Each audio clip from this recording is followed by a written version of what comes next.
Alaska to France. This week we are making the classic Sidecar, which I discovered I really liked last weekend. So, start with Cavassier de Cognac, which is distilled wine. Then some dry carousel, orange liqueur, and some fresh lemon juice. Then a squeaky dog.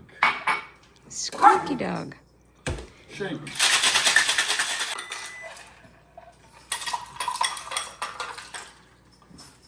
Oh, it's got fancy sugar on the rim. Yes. And then a little garnish. Express some lemon peel oils.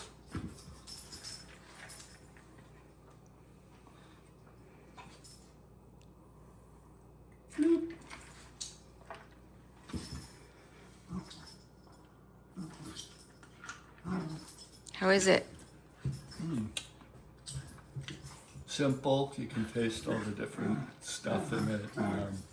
Really good. I like it. I can see why there's sugar on the rim because it's so sweet. Cheers.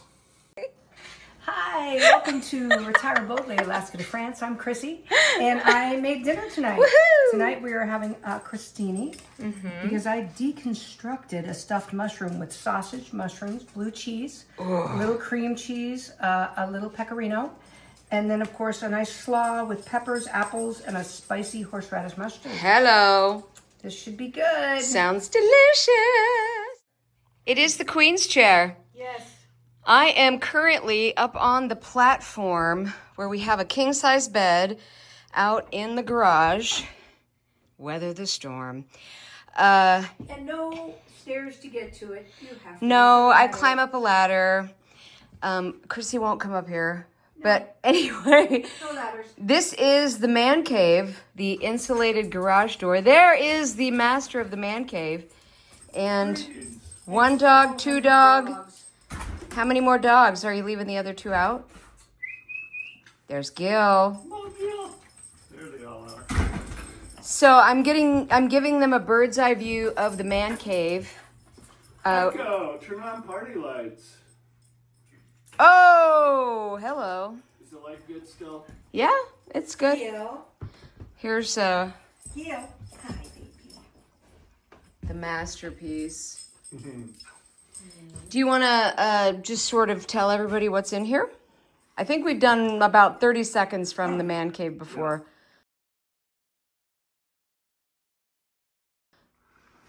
DVD collection, probably 100. I'm not really a movie guy, but there's a lot of concert films and rock documentaries, books about music, and then tons of books about World War II. Tons of books about model railroads and real railroads, specifically the Santa Fe, because Santa Fe all the way. What's wrong with Burlington Northern? They were built from a merger in 1970. Do you want me to name the 4 railroads? Yeah. The Burlington lines, the Great Northern, the Northern Pacific, and the Seattle, Portland, and Spokane. Eric has a bit of an obsession with trains. Yeah, because they went by Grandma's house in Kelso, Washington. And it was the Great Northern Main Line. Tell him what happened when we stopped the car after Eric had asked me to marry him. And I stopped in a parking lot so that we could take the moment to call our family on speaker. And what happened? I ran to the tracks because a GP30 went by, which, as everyone knows, Should have been a red flag, Shauna. Should have been a red flag! GP30 hasn't been built since 1963. Oh my God, what's it still doing running? Amazing. It's like seeing a unicorn.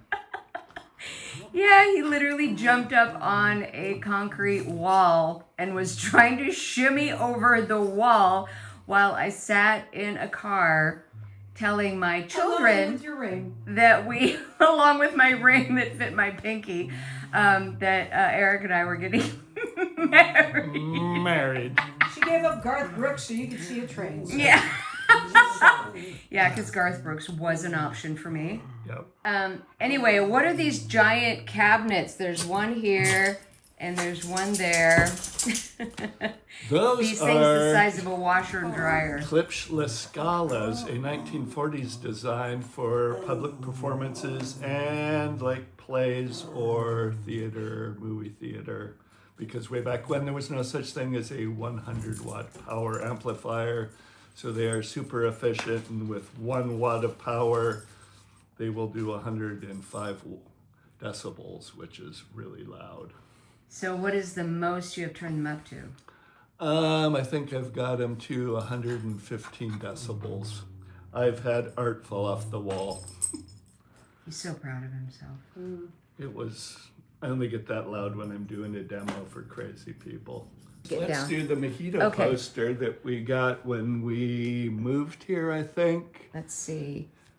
And I wasn't really a bartender or much of a mixed drink artist when I got that. But now, I don't know, it's been out here for 6-7 years and sort of an inspiration, I now realize. Maybe subliminally I was making sure you became a bartender. These are the records. I haven't really counted them since before I moved back to Ketchikan, and there were like 1,100, and I think I have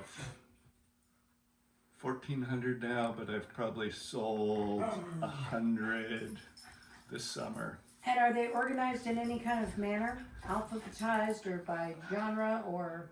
Oh my God, Chrissy, what kind of question? They are alphabetized and chronological as the band released them. Thank you. Making sure I didn't have to. Are you come over crazy, Chris? Yeah, to Organize these. What kind of lunatic do you think he I is? know. Don't make me recite the order of all the Beatles albums and how they were released. But anyway, All right, In my ear. we're in the man cave. Well, I thought this would be fun for just a little bit of a different view. We have our cocktail of the night, the Sidecar, and we just ate dinner, Chrissy's fabulous dinner. And I wanted to go over a couple of different things that have developed because I've gotten a lot of questions from people asking, you know, how's it going with HCB France? Are you going to go forward with them? Are you going to pay the price? Yada, yada, yada. And also, a lot of people commented about the bank because I had a meeting set up with Crédit Agricole. So, first, HCB France. So, after a lot of thought and reading a lot of reviews, I saw a lot of reviews, and you had too, about people that Follow up. they had not really, they weren't great at follow-up. And the other thing that we noticed when we had our meeting, and you know, this is just, they're busy because they've been reaching out, trying to get more clientele. There's a lot of people that are wanting to move from the US, from the UK to France, and I'm sure other countries as well. And so they've kind of got a, you know, I don't know, they're grinding people out, I guess is for lack of a better term. When we had our meeting, it was good. He was very, very professional. They sent the quote like within 5 minutes of our meeting being over. But a lot of the reviews that I had read said that once you pay all the stuff up front, that the follow through was not as great. So I've kind of had my ear to the ground about another company. Of course, there's Baguette Bound. We've had a lot of people recommend them. And if you're going to Paris or Nice, Adrian Leeds are the people that you should use. But because we're going to the Brittany, Normandy area, I was watching, gosh, now it's American to France. That is the name of that guy that always shows the, you know, he always shows great videos and says, here, there's a cheap place for you. Anyway, he had this woman on as a guest, Valérie Aston, and she was talking about all of the things you needed to do to apply for your visa and for a work visa. And we were like, holy cow, like she, So much knowledge. Yeah, so she much was good great. information, and you have since decided that a work visa is probably what you are going to go for. yeah, And so it just makes sense to maybe talk to her. yeah. So, a couple of the reasons that I'm going to go with Valérie Aston. I've already made an appointment with her. We're going to have a Zoom meeting. But one of the things is like, I respected the fact, as a contractor, I respected the fact that she was really upfront and said, my time is worth money up front. No shade to HCB France. They're doing these free 30-minute consultations, which is great. But as a person who does work hourly for clients, I respected the fact that she was like, nope, I am worth getting paid up front. She knows her value. Yeah, she knows her value. And she kind of had a great perspective on who should and who does not need to apply for a work visa.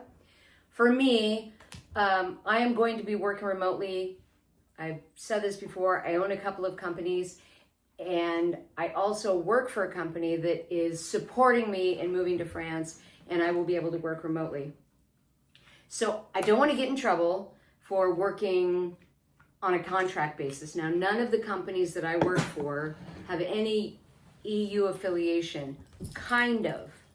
Here's the kind of part. I work for companies that deal with cruise lines. Those cruise lines, some of them have offices in France. So, there is that part of it. So there's a little bit of a worry for me there.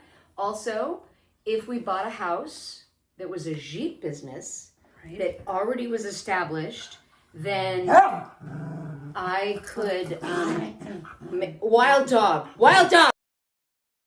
And All we're right. back. The hounds have left the building. Anyway, if we buy a house that has already an established gîte business, it's already renting out to people, that's what we were looking for anyway. But if we bought one that had, more gîtes than we need, then we could be renting to guests. And then this guy who has no job prospects in France, Les retired.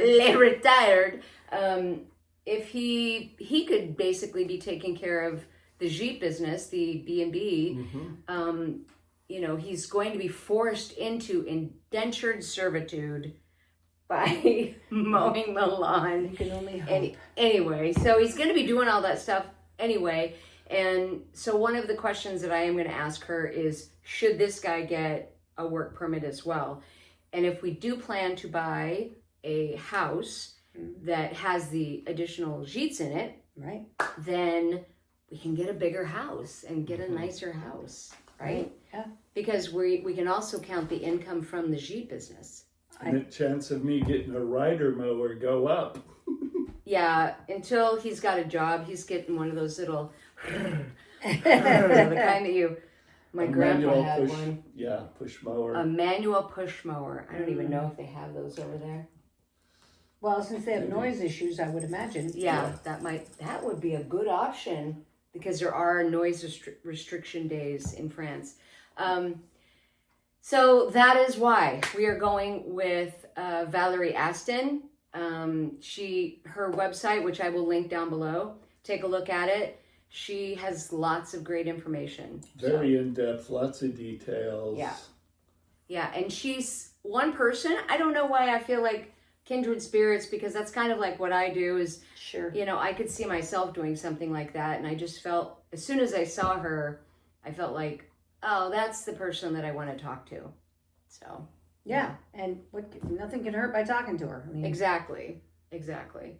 And then update on the bank, because lots and lots of people commented about make sure that you can still access your accounts from that bank. And I was like, that just seems weird because our banks, what do we know?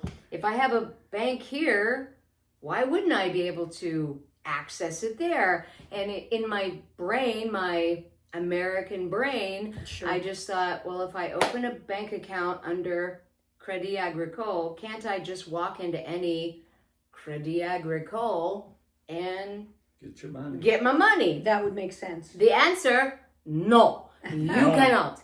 So I wrote to Crédit Agricole, the people that were going to be doing my meeting in Bordeaux.